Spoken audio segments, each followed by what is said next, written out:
Saat tua, sekuat apapun mencintai anak, dilarang melakukan dua hal ini.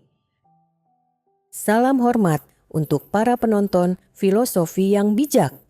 Saat memasuki usia tua, yang paling diharapkan orang tua adalah kebahagiaan anak-anak mereka dan kehidupan yang cukup terpenuhi.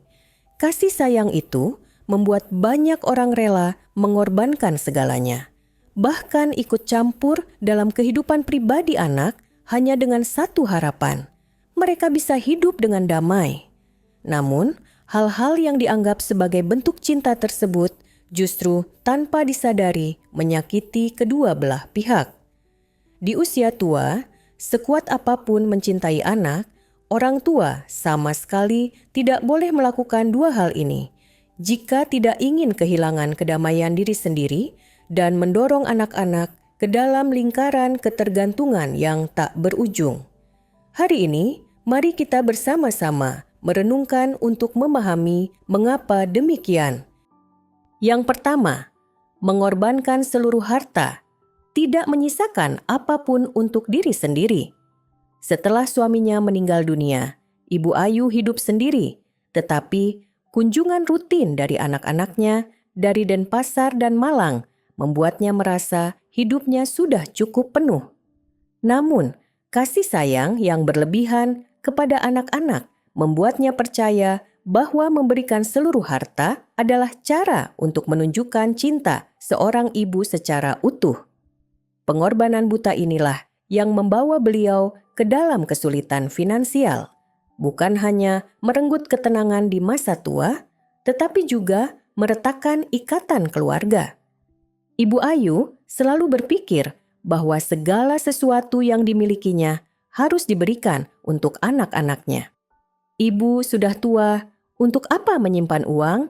Memberi kepada anak-anak adalah kepuasan ibu, katanya sering dengan senyum lembut. Ketika anak sulungnya, I Kadek, ingin membuka kios oleh-oleh di Kuta, ia tanpa ragu memberikan seluruh tabungan sebesar 600 juta rupiah, uang yang dikumpulkannya seumur hidup dari pagi hingga larut malam membuat kue. Belum berhenti sampai di situ.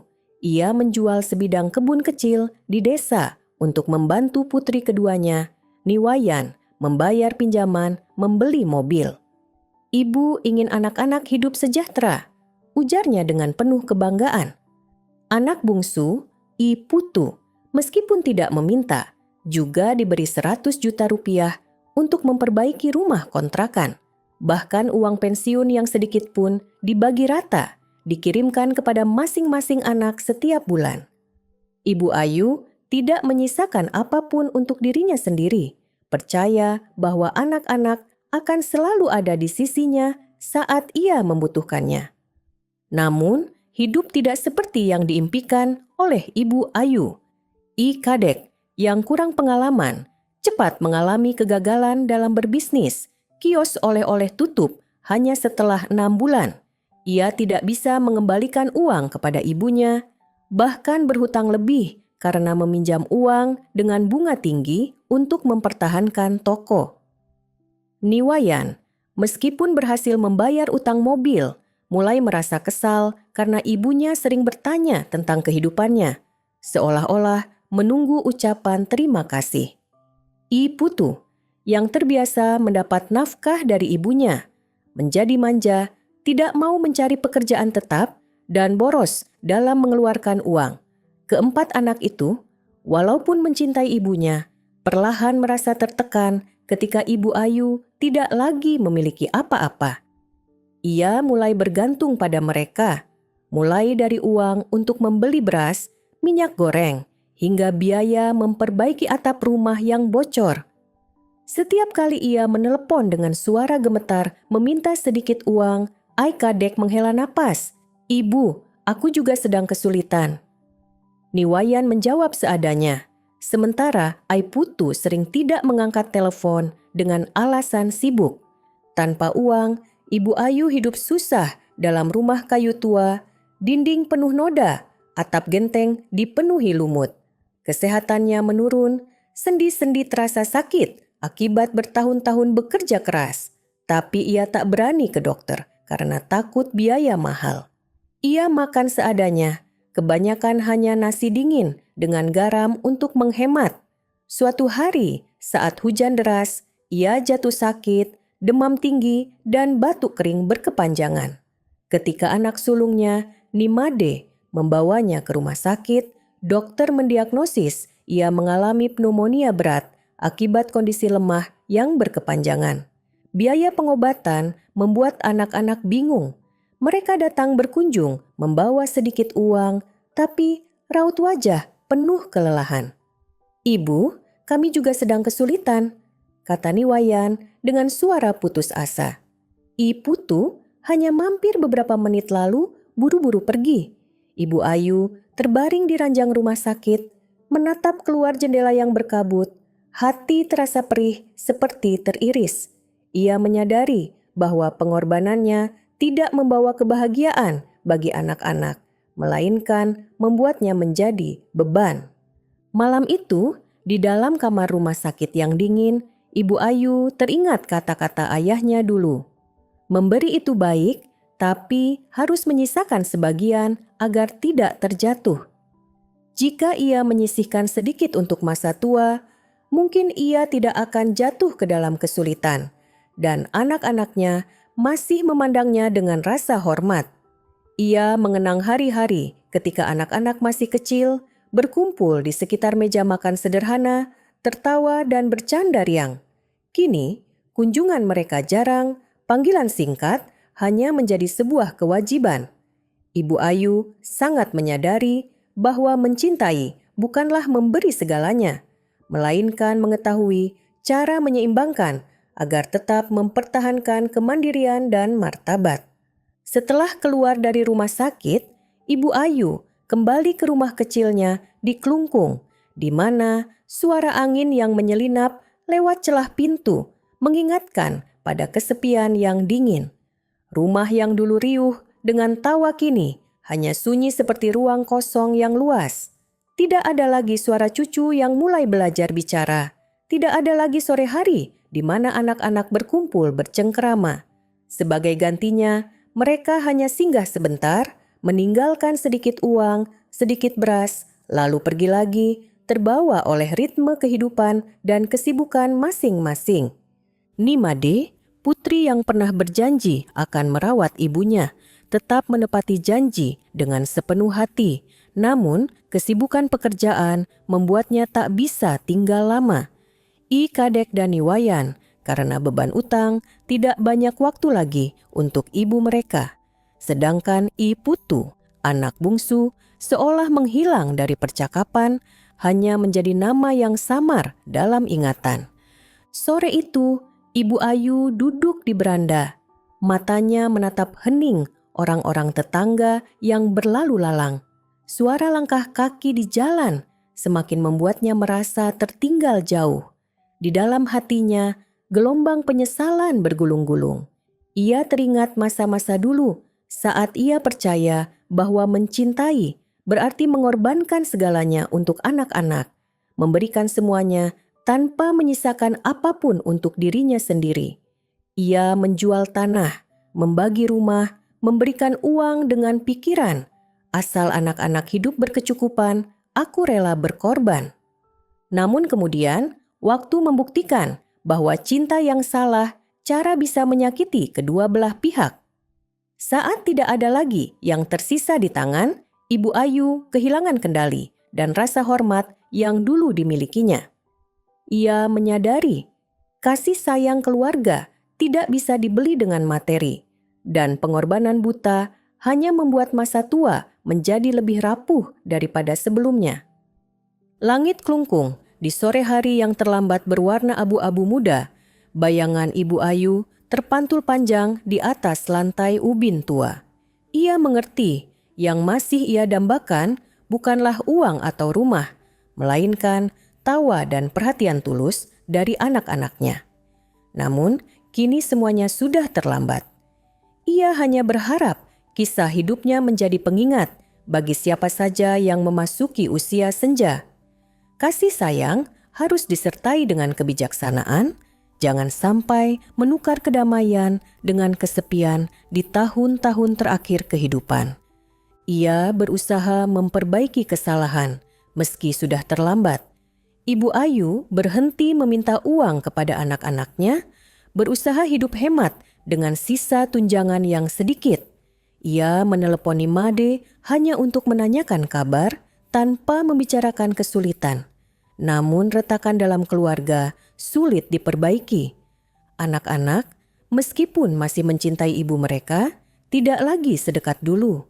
Ibu Ayu sadar bahwa tanpa sengaja ia telah membebani mereka, bukan memberikan hadiah kasih sayang. Ia berjanji pada dirinya sendiri jika masih diberi waktu, ia akan hidup berbeda. Tahu cara menyisihkan agar bisa berdiri sendiri, agar anak-anak mencintainya karena kasih sayang, bukan karena kewajiban. Usia tua adalah waktu untuk menikmati kedamaian, bukan menjadi beban. Hargailah harta milikmu, bukan hanya untuk dirimu sendiri, tetapi juga untuk mempertahankan rasa hormat dari anak-anak. Wahai orang-orang beruban, tanyakan pada dirimu sendiri, apakah kamu ingin cucu-cucumu berada di sisimu karena cinta atau karena kewajiban? Ibu Ayu telah membayar harga dengan hari-hari kesepian untuk belajar pelajaran ini. Lalu kamu, jalan mana yang akan kamu pilih di masa senja? Jalan yang penuh kepahitan atau jalan yang penuh dengan harga diri dan kasih sayang? Hidup dengan cukup, menjaga martabat, adalah hadiah terbesar yang bisa kamu berikan kepada anak-anak dan dirimu sendiri. Hadirin yang terhormat, kasih sayang untuk anak adalah tak ternilai harganya. Namun mencintai bukan berarti menghabiskan segalanya hingga kehilangan kedamaian diri sendiri. Ketika orang tua memberikan seluruh harta tanpa menyisakan sedikit pun, kehidupan di masa tua mudah jatuh ke dalam ketergantungan, bahkan mengalami kerugian di rumah sendiri. Ingatlah, menyisihkan sebagian untuk diri sendiri bukanlah egois, melainkan cara untuk memastikan kemandirian dan keamanan di tahun-tahun terakhir hidup. Karena hanya ketika orang tua hidup dalam kedamaian, anak-anaklah yang benar-benar merasa tenang. Yang kedua, mengendalikan kehidupan anak-anak. Setelah pensiun, Pak Gede tinggal bersama anak bungsunya, I Ketut dan menantunya, Niluh, di rumah kayu yang dibangunnya sendiri. Bagi Pak Gede, anak-anak adalah kebanggaan terbesar, dan ia percaya dengan pengalaman hidup yang kaya, ia harus memimpin setiap keputusan untuk melindungi mereka dari kesalahan. Namun, kasih sayang yang bersifat memaksa itu, pengendalian yang mengekang, telah mengubah rumah yang dulu penuh tawa menjadi medan perang yang dingin, menjauhkan orang-orang yang ia cintai dan meninggalkannya dalam kesepian yang mendalam. Pak Gede selalu menganggap dirinya sebagai tiang spiritual keluarga. Ia percaya bahwa usia dan pengalaman memberinya hak untuk menentukan segala hal, mulai dari urusan kecil di rumah hingga pilihan besar anak cucunya. Aku sudah hidup lebih dari 6 dekade, aku tahu apa yang terbaik, katanya sering dengan nada penuh otoritas. Ketika Niluh ingin membeli kompor gas baru agar lebih mudah memasak, ia menolak dengan berkata, "Kompor kayu masih bagus, buat apa beli? Buang-buang uang." Saat I Ketut mengungkapkan impian membuka bengkel kerajinan tangan, ia memarahi. Pekerjaan itu tidak pasti, ikut kerja kantor seperti aku bilang, lebih stabil. Ia bahkan memilihkan gaya rambut Niluh saat mengajar sambil berkata, "Menantu perempuan di rumah ini harus rapi, jangan asal-asalan." Setiap sudut kehidupan, Pak Gede ingin mengendalikannya. Percaya bahwa itulah cara mencintai anak-anak. Namun, kontrol itu seperti tali tak terlihat yang mengikat erat kehidupan I Ketut dan Niluh. Niluh merasa seperti terkurung dalam sangkar tanpa memiliki kendali atas rumah tempat ia tinggal. Ia berusaha sabar demi menghormati ayah mertuanya, tetapi Setiap campur tangan Pak Gede seperti belati kecil yang melukai harga dirinya. I Ketut, meski mencintai ayahnya, semakin lelah harus berada di tengah-tengah konflik. Ia mencoba memberi saran, tapi Pak Gede selalu memotong. "Kamu masih muda, tahu apa kamu mengajari hidup ayah?" Makan malam keluarga yang seharusnya momen kebersamaan berubah menjadi saat Pak Gede bercerita tentang masa kejayaannya, diselingi dengan kritik. Tawa cucu yang dulu menjadi kebahagiaan terbesar Pak Gede perlahan menghilang, tergantikan oleh keheningan yang berat. Ketegangan yang terus-menerus di dalam rumah semakin membesar.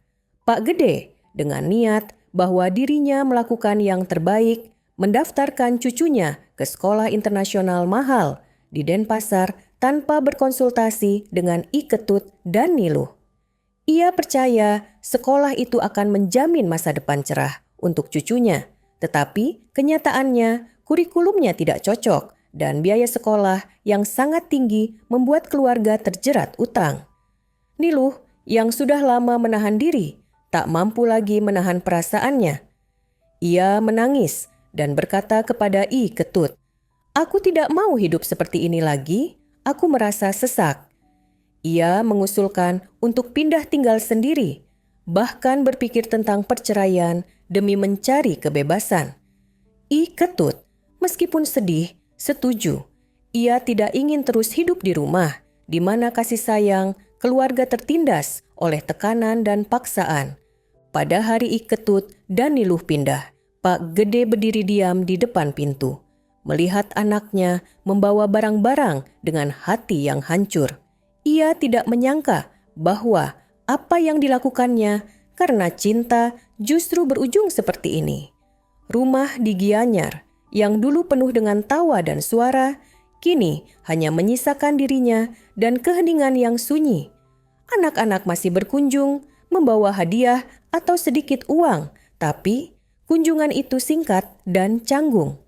I Ketut hanya tinggal beberapa menit, mengucapkan beberapa kalimat basa-basi, lalu buru-buru pergi. Niluh, meski tetap sopan, tidak lagi menunjukkan senyum hangat seperti dulu.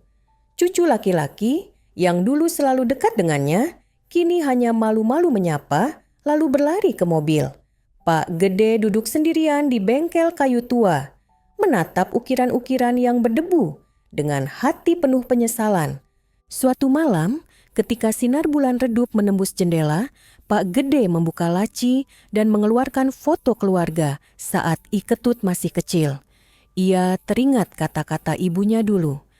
Kasih sayang adalah membebaskan burung agar terbang, bukan mengurungnya dalam sangkar emas.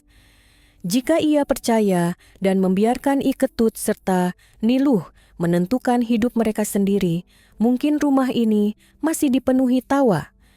Ia menyadari bahwa mengendalikan bukanlah bentuk cinta, melainkan cara menjauhkan orang-orang terkasih. Tekanan yang diberikannya, meski berasal dari kasih seorang ayah, telah mengubah kasih keluarga menjadi kewajiban, sehingga anak-anak hanya berada di sisinya karena tugas, bukan karena cinta. Pak Gede berusaha memperbaiki kesalahan, tetapi ia segera menyadari bahwa waktu tidak mudah menghapus retakan dalam hati seseorang. Ia memulai dari hal-hal terkecil. Suatu sore, ia menelepon I Ketut, anaknya yang dulu bermimpi membuka bengkel kerajinan tangan. Kali ini, ia tidak memberikan nasihat atau kritik seperti biasa, melainkan hanya mendengarkan. Ia bertanya tentang pekerjaan, tentang rencana-rencana yang belum selesai dengan suara pelan dan tulus, seolah ingin menebus tahun-tahun di mana ia hanya bisa memaksa. Keesokan harinya, ia mengundang Niluh pulang ke rumah untuk makan bersama dalam suasana sederhana.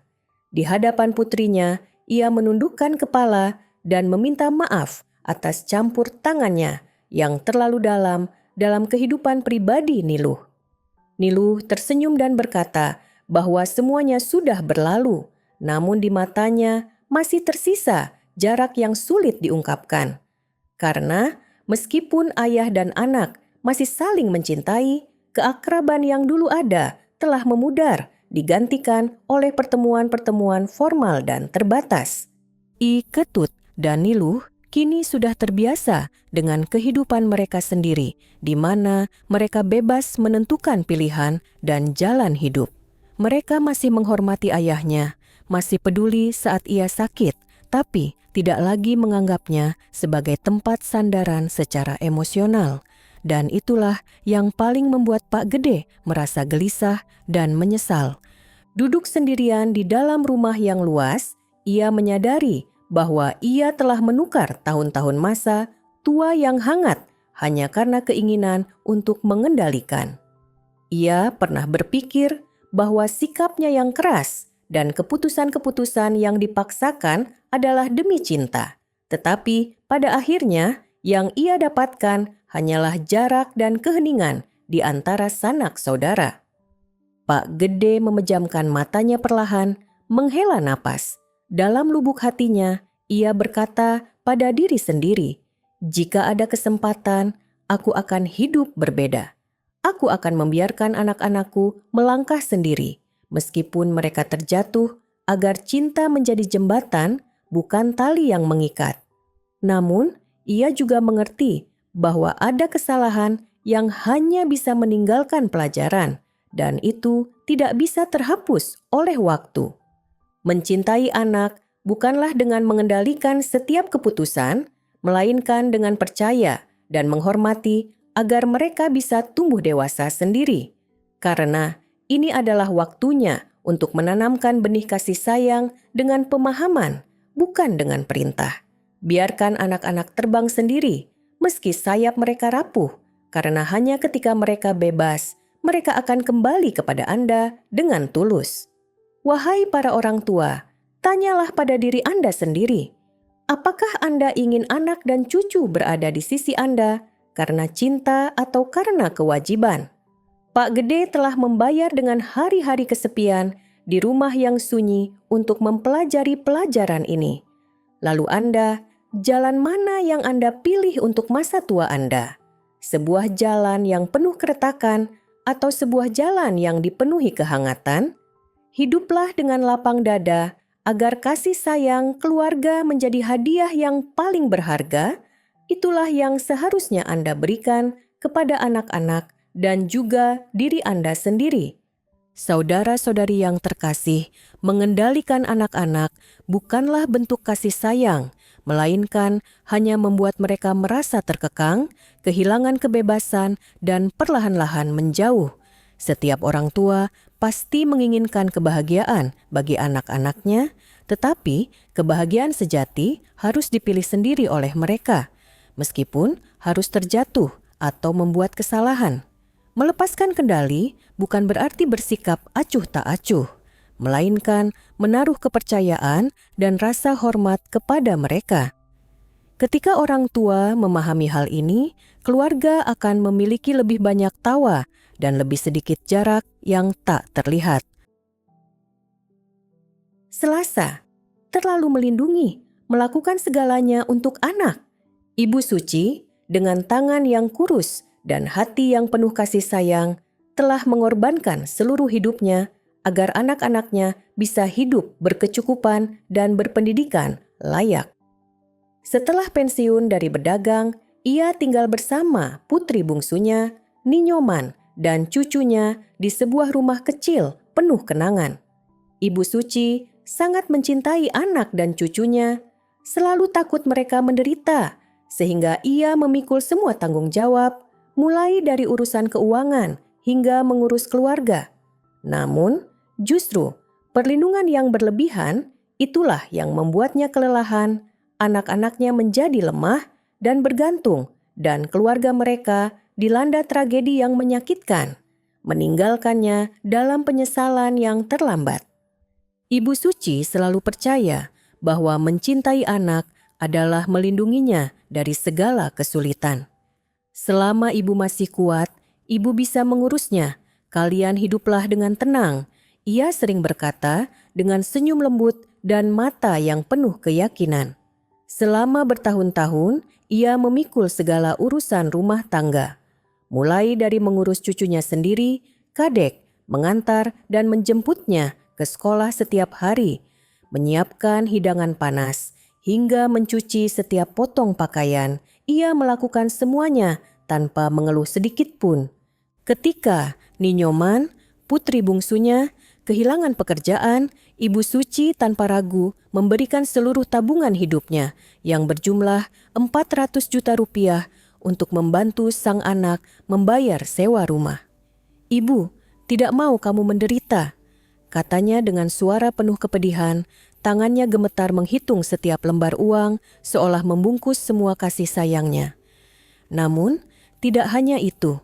Ketika putra sulungnya, I-Maid, gagal dalam bisnis ikan kering, Ibu Suci diam-diam meminjam 200 juta rupiah dari tetangganya untuk membantunya melunasi utang meskipun kesehatannya sudah sangat menurun. Ia menyembunyikan semua kekhawatiran hanya karena takut anak-anaknya merasa tertekan atau sedih. Hingga saat Iwayan, putra keduanya, membutuhkan uang untuk memperbaiki sepeda motornya agar bisa terus mencari nafkah, Ibu Suci tanpa ragu menarik sisa uang pensiunnya yang sedikit. Semua itu hanya karena satu hal sederhana. Ia tidak ingin ada satupun anaknya yang menderita. Ibu Suci selalu berpikir bahwa kasih sayang seorang ibu berarti memikul semua kesulitan agar anak-anaknya dapat hidup tenang dan bahagia. Namun, di dalam rumah kecil di Denpasar, sosoknya semakin kurus dan langkah kakinya semakin lambat. Uang terakhirnya habis, kesehatannya terkuras, dan ucapan terima kasih yang ia harapkan seolah tidak pernah datang. Ibu Suci tidak pernah menghitung-hitung, tetapi terkadang di malam-malam tanpa tidurnya yang panjang, ia bertanya pada dirinya sendiri, apakah mencintai dengan memikul semua beban adalah cinta yang sesungguhnya? Namun, perlindungan berlebihan itu, meskipun berasal dari cinta, secara tidak sengaja menumbuhkan sikap ketergantungan pada anak-anak. Ninyoman, yang tahu ibunya selalu menyediakan, tidak berusaha mencari pekerjaan baru dan hanya mengeluh tentang kesulitan di rumah. I-Maid, setelah dibantu ibunya, terus berinvestasi dengan risiko tinggi dalam proyek bisnis udang, berpikir bahwa jika ia gagal, ibunya akan turun tangan lagi. Iwayan, yang terbiasa diberi uang oleh ibunya, menjadi malas, boros, dan tidak memikirkan masa depan. Dua anak lainnya, Ni Ketut dan I Putu, meskipun tidak tinggal dekat, juga sering menelepon untuk meminta uang dari ibu, mulai dari biaya les tambahan untuk cucu hingga uang untuk perbaikan rumah. Ibu Suci, meskipun lelah, tetap berusaha memenuhi permintaan itu, percaya bahwa itulah cara untuk menjaga keluarga tetap dekat. Ia tidak menyadari bahwa dukungan berlebihannya membuat anak-anaknya kurang mandiri dan tidak belajar untuk berdiri di atas kaki mereka sendiri.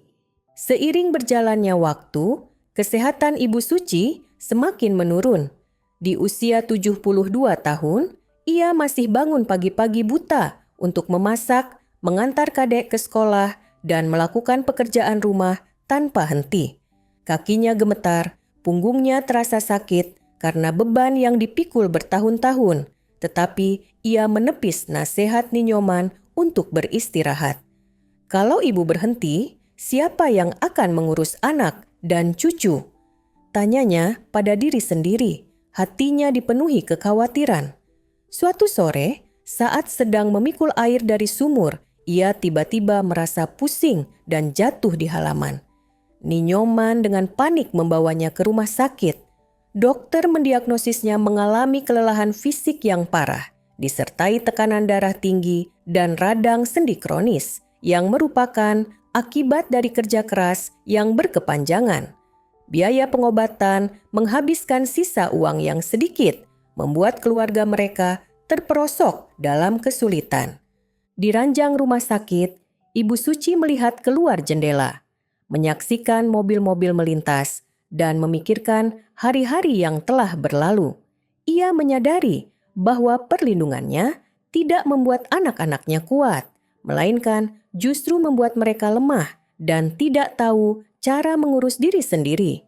Ninyoman yang tidak terbiasa mandiri menjadi kebingungan saat harus merawat ibu sambil mencari pekerjaan. I-Maid yang sedang berjuang dengan utang baru tidak bisa membantu ibunya karena ia sendiri sedang terdesak. I Wayan, Ni Ketut, dan I Putu datang berkunjung, tetapi hanya membawa sedikit uang dengan mata yang penuh rasa bersalah dan kelelahan. Suasana di dalam keluarga terasa berat, tidak ada lagi tawa seperti dulu. Ibu Suci dengan hati yang perih teringat kata-kata ayahnya. Mencintai anak adalah mengajarinya untuk berdiri kokoh, bukan menggendongnya seumur hidup. Jika saja ia membiarkan anak-anaknya menghadapi kesulitan sendiri, mungkin mereka sudah lebih dewasa dan ia tidak harus terbaring di sini, menjadi beban bagi orang-orang yang ia cintai. Setelah keluar dari rumah sakit, Ibu Suci kembali ke rumah di Jimbaran, yang dulu riuh dengan celoteh cucunya. Kini hanya ada keheningan. Ia tidak lagi memiliki tenaga untuk merawat Kadek, tidak punya uang untuk membantu anak-anaknya. Ninyoman harus berhenti bekerja untuk merawat ibunya, membuat pendapatan keluarga semakin sulit. I-Maid dan I Wayan sibuk dengan utang-utang mereka, jadi jarang berkunjung. Ni Ketut dan I Putu semakin jarang menelepon, seolah-olah mereka enggan menghadapi kesulitan finansial ibunya. Makan malam keluarga yang dulunya merupakan kebahagiaan terbesar Ibu Suci, kini hanyalah momen-momen canggung, penuh dengan helaan napas. Ia duduk di teras rumah, melihat tetangga-tetangga lewat, hatinya dipenuhi penyesalan yang berat. Ia menyadari bahwa kasih sayang yang salah telah merenggut masa tua yang damai dan memudarkan ikatan yang pernah ada dengan anak-anaknya. Ibu Suci berusaha untuk berubah, meskipun ia tahu waktu tidak menunggu. Ia berhenti melakukan segala sesuatu untuk anak dan cucunya, mendorong Ninyoman untuk mencari pekerjaan baru dan mengurus Kadek sendiri. Ia menelepon I-Maid bukan untuk mengirim uang, melainkan untuk menasihatinya agar belajar dari kegagalan. Namun, sikap ketergantungan sudah mengakar dalam diri anak-anaknya dan sulit bagi mereka untuk berubah seketika. Ninyoman, meskipun berusaha, masih menyimpan sedikit dendam karena ibunya pernah melakukan terlalu banyak sehingga ia tidak belajar untuk mandiri. I-Maid dan I Wayan yang terbiasa dibantu ibunya merasa kesulitan saat harus mengatasi masalah sendiri. Ibu Suci memahami bahwa ia telah secara tidak sengaja merenggut kesempatan anak-anaknya untuk menjadi dewasa. Dan kini ia harus membayar harga dengan hari-hari yang sunyi dalam sebuah rumah yang kehilangan kehangatan keluarga. Setiap malam, saat cahaya bulan menerobos jendela, Ibu Suci berbaring di ranjang lamanya, memikirkan tahun-tahun yang telah berlalu. Ia teringat masa-masa anak-anaknya masih kecil, berkumpul di sekeliling meja makan sederhana, penuh tawa dan canda. Sekarang, momen-momen itu hanya tinggal kenangan. Ia berbisik pada dirinya sendiri, seandainya ada kesempatan, aku akan mencintai dengan cara yang berbeda, membantu saat dibutuhkan, tetapi membiarkan anak-anakku terjatuh dan bangkit sendiri. Ia sangat memahami bahwa cinta sejati bukanlah melakukan segalanya untuk mereka, melainkan memberikan anak-anaknya sayap agar bisa terbang sendiri, meskipun sayap itu masih lemah. Hanya ketika anak-anak mandiri, mereka baru akan benar-benar menghargai kasih sayang seorang ibu, dan ia bisa memiliki masa tua yang damai tanpa menjadi beban. Seorang ibu yang kuat bukanlah orang yang melakukan segalanya, melainkan orang yang tahu kapan harus berhenti agar anak-anaknya belajar berdiri kokoh.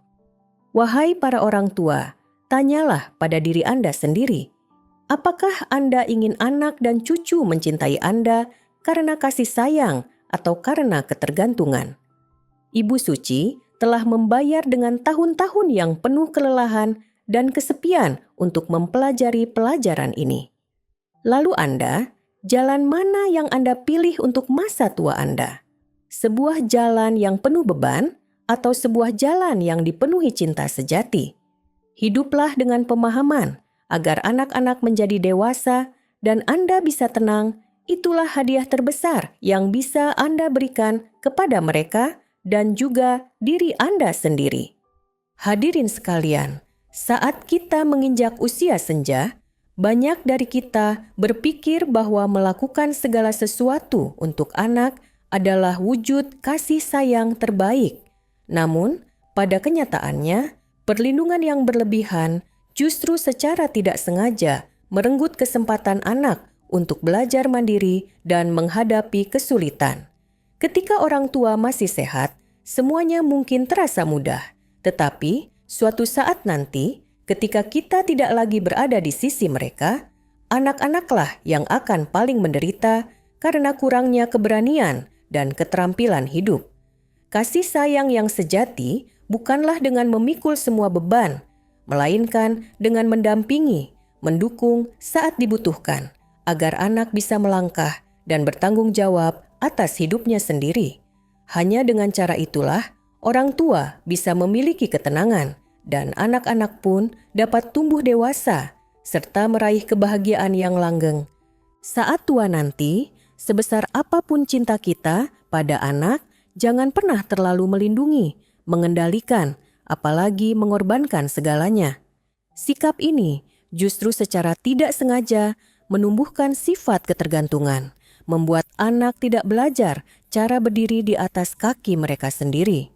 Suatu hari, ketika usia tua tiba dan kita tidak lagi bersama mereka, anak-anak akan kebingungan dan kurang keberanian untuk menghadapi hidup.